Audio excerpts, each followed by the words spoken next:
Salut à toutes et à tous, c'est Jonas de la chaîne TK et dans cette vidéo je vais vous présenter les listes pour apprendre l'HTML. Donc dans ce troisième épisode, sur les listes, je vais vous présenter les listes avec ordre, les listes à points, donc sans ordre, et les listes de définition souvent utilisées dans des dictionnaires, des sites par rapport aux dictionnaires comme Larousse ou le Robert. Commençons directement avec la liste à ordre qui s'appellera OL.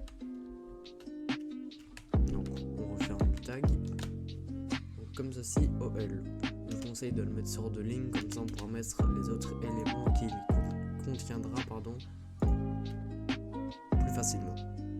Donc comme ceci, OL, c'est le diminutif de ordered list en anglais, donc liste avec ordre. Dans cette ordered list, on va mettre un autre élément sur lequel on va écrire ce qu'on veut afficher, parce que l'élément OL en soi ne sert qu'à indiquer que l'on veut une liste à ordre et rien d'autre. Donc on ne va pas pouvoir écrire dedans, on va pouvoir mettre une idée que je vous présenterai plus tard dans la série, mais elle ne sert à rien d'autre qu'indiquer que c'est une liste à ordre. Donc dans cet élément OL, entre les tags, on va écrire LI.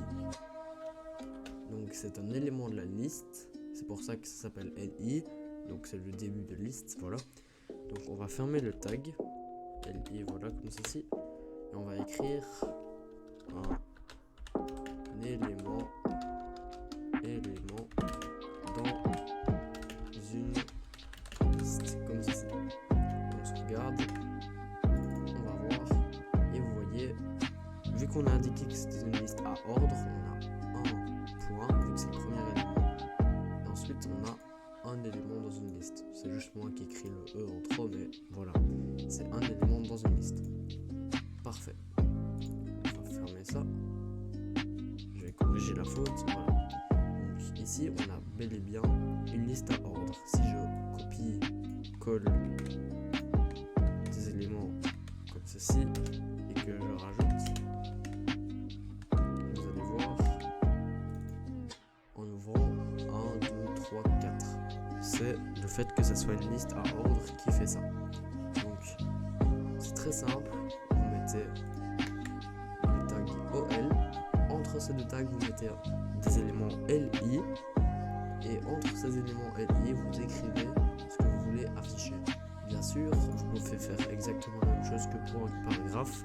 Si vous voulez, vous pouvez mettre un morceau de texte ou le texte en entier en gras, comme présenté dans l'épisode précédent, comme ceci. Vous voyez bien que dans est gras, comme je l'ai indiqué sur le code. Donc vous pouvez faire exactement la même chose que pour un paragraphe entre les éléments LI, comme ceci. Puisqu'on peut faire une liste avec ordre, on peut aussi en faire une sans ordre avec le tag UL, qui est le diminutif de unordered list, donc liste sans ordre en français, comme ceci.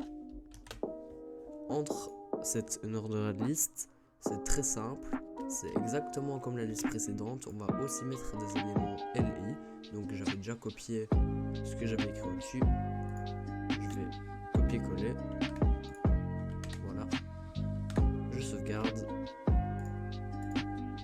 j'ouvre ceci, et vous voyez très bien une liste sans ordre, donc à point, donc il n'y a pas de numéro, il n'y a pas d'ordre, donc c'est souvent utilisé pas dans des recettes. Par exemple dans des recettes on va utiliser à ordre, donc étape 1, étape 2, ça c'est plutôt pour une liste d'ingrédients dans une recette, donc les œufs n'ont pas plus d'importance que de la farine dans un gâteau, comme ceci. Passons ensuite à la liste de définition que vous utiliserez très certainement pas beaucoup, puisque c'est pas très pratique à utiliser. En fait, c'est juste une ligne de texte en gras, et en dessous une ligne de texte en écriture normale. Donc pour créer une liste de définition, on utilise le tag DL, comme ceci, que l'on ferme, DL comme ceci.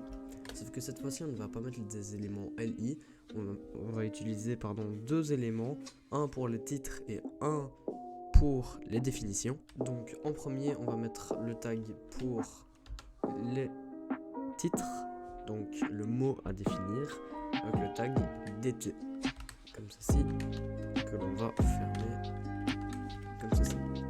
Je vais utiliser le mot livre. Voilà, et en dessous, on va mettre le tag pour sa définition cette fois-ci, avec le tag dd, comme ceci.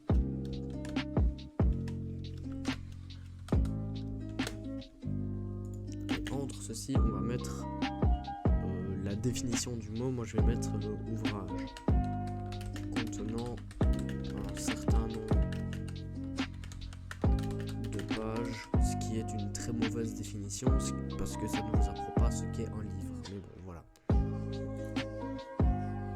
Et vous voyez le mot à définir et ensuite la définition en dessous.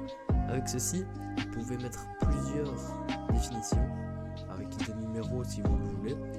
Et comme ça, vous voyez la première définition de ce mot-ci, la deuxième, sauvegarde, la quatrième, etc., etc. C'est pour ça que c'est très peu utilisé, parce que c'est beaucoup plus simple d'utiliser une liste à ordre ou même une liste à points. J'ai même dû apprendre à les réutiliser avant de faire ce tuto, tellement j'en ai peu utilisé. Et c'est déjà la fin de cette vidéo sur les listes, une plutôt courte vidéo puisque ça ne parlait que des listes et qu'il n'y a que 3 types. Donc la liste à ordre en utilisant le tag OL et les tags LI, la liste sans ordre en utilisant le tag UL et le tag LI, et la liste à 2 définitions très peu utilisées avec le tag DL et les tags DT et DD. Donc il n'y avait que ces petits tags là à retenir. Je vous conseille de bien regarder la vidéo s'il vous faut pour bien mémoriser ça, et je vous retrouve dans le prochain épisode. Ciao.